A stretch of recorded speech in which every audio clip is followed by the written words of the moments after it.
My name is Dr. Anthony Levatino. I'm a practicing obstetrician-gynecologist, and I've performed over 1,200 abortions.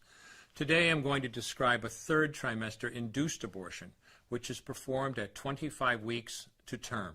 At this point, the baby is almost fully developed and viable, meaning he or she could survive outside the womb if the mother were to go into labor prematurely. Because the baby is so large and developed, this procedure takes 3 or 4 days to complete. On day 1, the abortionist uses a large needle to inject a drug called digoxin. Digoxin is generally used to treat heart problems, but a high enough dosage of digoxin will cause fatal cardiac arrest. The abortionist inserts the needle with the digoxin through the woman's abdomen or through her vagina and into the baby, targeting either the head, torso, or heart. The baby will feel it. Babies at this stage feel pain. When the needle pierces the baby's body and the digoxin takes effect, the life of the baby will end. The abortionist then inserts multiple sticks of seaweed called laminaria into the woman's cervix. They will slowly open up the cervix for delivery of a stillborn baby. While the woman waits for the laminaria to dilate her cervix, she carries her dead baby inside of her for 2 to 3 days.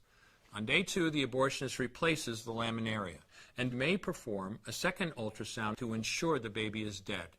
If the child is still alive, he administers another lethal dose of digoxin. The woman then goes back to where she is staying while her cervix continues to dilate. If she goes into labor and is unable to make it to the clinic in time, she will give birth at home or in a hotel.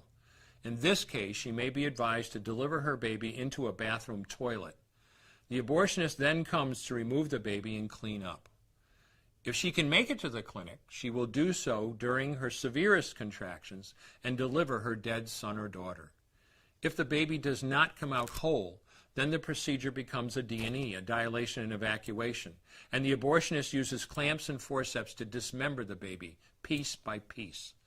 Once the placenta and all the body parts have been removed, the abortion is complete. Late-term abortions have a high risk of hemorrhage, lacerations, and uterine perforations, as well as a risk of maternal death. Future pregnancies are also at a greater risk for loss or premature delivery due to abortion-related trauma and injury to the cervix. As I mentioned at the beginning, I'm Dr. Anthony Levatino, and in the early part of my career as an OBGYN, I performed over 1,200 abortions. One day, after completing one of those abortions, I looked at the remains of a preborn child whose life I had ended, and all I could see was someone's son or daughter.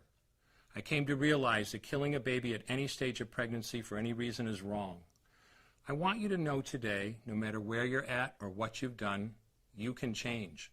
Make a decision today to protect the preborn. Thank you for your time. I will no longer do any more abortions. When you finally figure out that killing a baby that big for money is wrong, that it doesn't take you too long to figure out it doesn't matter if the baby is this big or this big or this big or maybe even this big, it's all the same. And I haven't done any since then, and I never will.